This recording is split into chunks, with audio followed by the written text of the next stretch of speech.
Tibet TV को नेपाली प्रसारणमा स्वागत छ।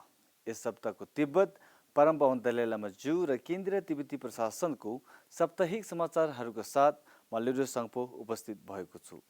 सुरु गरौँ यस सप्ताहका प्रमुख समाचारहरू संक्षेपमा। परम पावन दलाई लामा ज्यूद्वारा नयाँ अमेरिकी राष्ट्रपतिलाई बधाई। परम पावन दलाई लामा ज्यूले महामारीको बीचमा साहसी हुन सल्लाह। आत्मविश्वास र आशा नै अर्थपूर्ण जीवनको प्रमुख कारक परम पावन ज्यूको भनाई। केन्द्रीय प्रशासनद्वारा तिब्बती आत्म अघोषोधनकर्ता सुर्मोको मृत्युमा शोक व्यक्त। चीनको तिब्बतमा बढ्दो दमनकारी युक्तिहरूले चीनको वार्षिक उठान सम्बन्धी काङ्ग्रेसीय कार्यकारी आयोग चिन्तित। भारतमा भएका तिब्बती फ्रन्टलाइनरहरूद्वारा कोभिड-19 खोपको पहिलो चरणमा सहभागिता। प्रतिनिधि तैसिफ फुन्जोले सांसद कोगोलातीलाई तिब्बती नीति र समर्थन ऐन संक्षिप्त रूपमा प्रस्तुत। इन्डो तिब्बती मित्रता सङ्घले तिब्बत नीति नवीकरण गर्न भारतलाई आग्रह। धर्म र संस्कृति विभागका प्रमुखले एसियाली बौद्ध शान्ति सम्मेलनमा सहभागिता। अब समाचार विस्तारमा।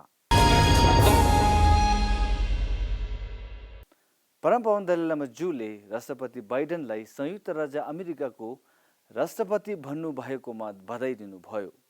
उहाँले जलवायु परिवर्तन मुद्दाको उचाइलाई प्राथमिकता दिएकोमा आफ्नो कृतज्ञता व्यक्त गर्दै शान्तिमय विश्वको निर्माणमा संयुक्त राज्य अमेरिकाको योगदान हुनु आशा र विश्वास गर्दैछौँ भन्नुभयो। प्रशासनका प्रमुख डाक्टर लोप्सा सिङ्गेले पनि अमेरिकी राष्ट्रपति जो बाइडेन र उपराष्ट्रपति कमला ह्यारिसलाई बधाई दिँदै नयाँ प्रशासनले तिब्बत र तिब्बती जनताको लागि संयुक्त राज्य अमेरिकाको दृढ समर्थनलाई जारी राख्ने आशा व्यक्त गर्नुभयो। पहिलो महिला उपराष्ट्रपति कमला ह्यारिसलाई बधाई दिँदै प्रशासनका प्रमुखले अमेरिकाको दोस्रो उच्च पदमा पहिलो महिला उत्रिनु भनेको अमेरिकी सरकारको इतिहासमा विश्वव्यापी राजनीति र नेतृत्वमा महिलाहरूको लागि नयाँ युगको चिन्ह लगाएको छ भन्नुभयो। निर्वाचनका सभापति श्रीमान पेमा जुङ्गले पनि राष्ट्रपति जोसेफ आर बाइडेनलाई हार्दिक बधाई दिनुभयो। सम्पूर्ण तिब्बती र 16औं निर्वाचनका तर्फबाट संयुक्त राज्य अमेरिकाको 46औं राष्ट्रपतिको रूपमा शपथ ग्रहण गरेकोमा हार्दिक बधाई व्यक्त गर्नुभयो। जो बाइडेनले यस हप्ता बुधबार अमेरिकी क्यापिटल वासिङटन डिसीमा संयुक्त राज्य अमेरिकाको 46औं राष्ट्रपतिको रूपमा शपथ लिनुभयो।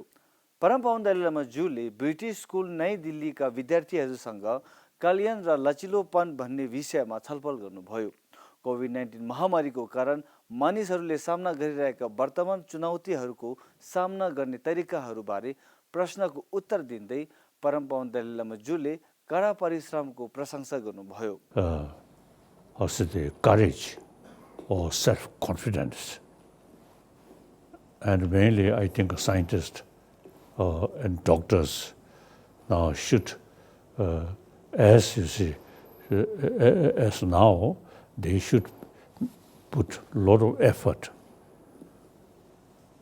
So if something happen, lose courage, that's the real failure. When we face some problem, we must develop our determination, our courage, and fight. So I just want to firstly thank those specialists, and I want to urge them, they must work hard as before. उहाँले COVID-19 महामारीको अन्त भएपछि दिल्ली विश्वविद्यालयहरूमा भ्रमण गरी शिक्षक, विद्यार्थी र शिक्षाविदहरूसँग प्राचीन भारतीय संस्कृतिहरू कसरी पुनरुद्धार गर्ने विषयमा छलफल गर्ने चाहना व्यक्त गर्नुभयो। When this illness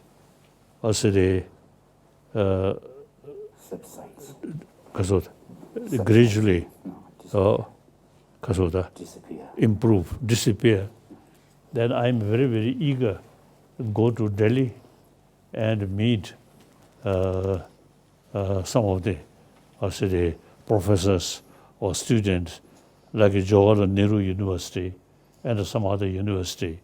I'm very, very eager, you see, to discuss, and some professors, educationists, is how to revive ancient Indian knowledge in modern India.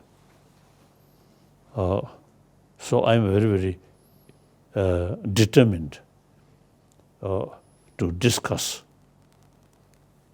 Now, modern India, I think the modern education in this country introduced by Westerner. So you now should think more about, you see, ancient Indian own knowledge and then combine the modern education in ancient Indian education.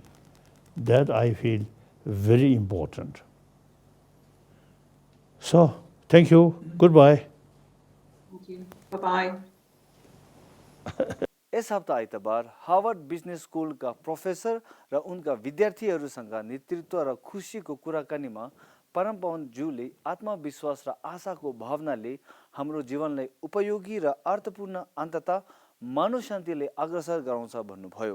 अन्तको विद्यार्थीहरूसँगको प्रश्न उत्तर सत्रको मध्यस्थकर्ता professor Arthur ब्रुक्सले गर्नुभयो, जसले Harvard business स्कुलमा नेतृत्व र खुसीको कक्षा पढाउनुहुन्छ। केन्द्रीय तिब्बती प्रशासनले तिब्बतको तिब्बती आत्म अघोषोधनकर्ता सुर्मोको निधनमा शोक व्यक्त गर्दै प्रार्थना सेवा अवलोकन गर्नुभयो।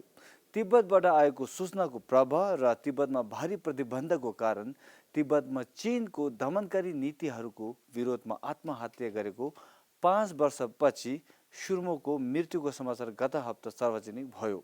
सुर्मो 155 तिब्बती आत्म अघोषोधनकर्ताहरूमध्ये एक हुन्, जसले चीनको दमनकारी नीतिहरूको विरुद्ध 2009 देखि सुरु भएको थियो। तिब्बतमा चिनिया शासनको अतिक्रमणले तिब्बतमा तिब्बती जनतालाई उनीहरूको पहिचान र संस्कृति विनाश पार्ने नीति र व्यापारहरूको विरोध गर्न कडा कदम चल्न उत्प्रेरित गरेको छ।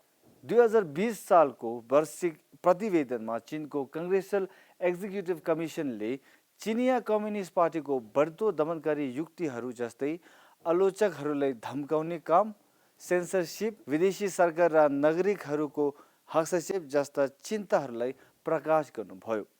विगतका दशकहरू जस्तै सीईसीसीले निरीक्षण गरे कि 14औं दलाई लामा जुका प्रतिनिधिहरू र चिनिया कम्युनिस्ट पार्टी बीच औपचारिक वार्ताको कुनै प्रगति नभएको उल्लेख गर्नुभयो। चीनको कांग्रेसनल कार्यकारी आयोगले आफ्नो वार्षिक प्रतिवेदन 1 जुलाई 2019 देखि 1 जुलाई 2020 बीचको घटनाहरूको आधारमा जारी गरेका छन्।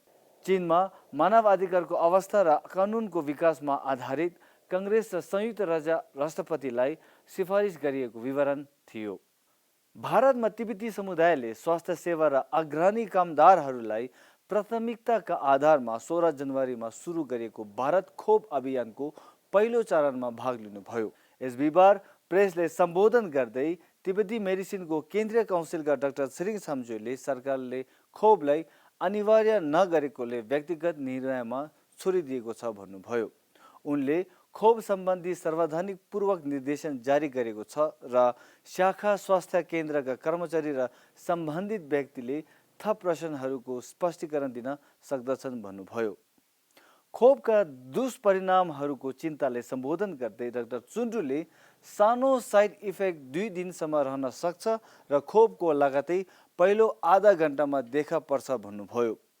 प्रतिनिधि टेसी फुन्चोकले बेल्जियमका संघीय संसद श्री सैमुअल कोगुलातीको ध्यान अमेरिकी कांग्रेसमा पारित भएका तिब्बत ऐन र तिब्बत नीति र समर्थन ऐन जस्ता महत्त्वपूर्ण कार्यहरूमा ध्यान ल्याउनु भयो। गत हप्ता बेल्जियमको हुवीमा स्थित योन्तेनलिङ बौद्ध संस्थानमा उनीहरूको बैठक क्रममा यी कार्यहरूबारे छलफल गर्नुभयो। सभासद कोगोलातीलाई पनि प्रतिनिधि फुन्चोकले तिब्बतको मुद्दामा हालसालै भएका घटनाक्रममा विस्तृत जानकारी दिएका थिए। योन्तेनलिङमा भएका सो बैठकमा लामा जुपा पनि उपस्थित हुनुभएको थियो। संयुक्त राज्य अमेरिकाले तिब्बती नीति र समर्थन ऐन पारित गरेपछि भारतको सबैभन्दा ठूलो तिब्बत समर्थन समूह इन्डो तिब्बती मैत्री संघले भारतले उक्त मुद्दाको अनुसरण गर्न आग्रह गर्नुभयो। गत शनिबार धर्मशालाको इन्डो तिब्बती मैत्री संघद्वारा आयोजना गरेको सम्मान समारोहमा इन्डो तिब्बती मित्रता संघ अध्यक्ष श्री अजित नेहरियाले भारत सरकारले तिब्बत सम्बन्धी नीतिमा पुनर्विचार गर्न र आवश्यक पर्ने प्रोत्साहन दिन आग्रह गर्नुभयो। सङ्घका सल्लाहकार सुभाष नेहरियाले भारत सरकारलाई भारतको सर्वोच्च नागरिक पुरस्कार भारत रत्न परमपावन दलाई लामाज्यूलाई प्रदान गर्नु भारत सरकारलाई आग्रह गर्नुभयो। धर्म र संस्कृति विभागका प्रमुख भिक्षु कर्मा गेले युथोले श्रीलङ्काई एबीसीपी राष्ट्रिय केन्द्रले आयोजित शान्तिको लागि एसियाली बौद्ध सम्मेलनको 13औं कार्यकारी परिषद बैठकमा भाग लिनुभयो। प्रमुखले आफ्नो भाषणमा 3 मौलिक कारणहरूमा चिन्तन गर्नुपर्ने विचार व्यक्त गर्नुभयो। हस्त आजको लागि यति नै। अर्को हप्ता फेरि भेटौँला। टसिदेले नमस्ते।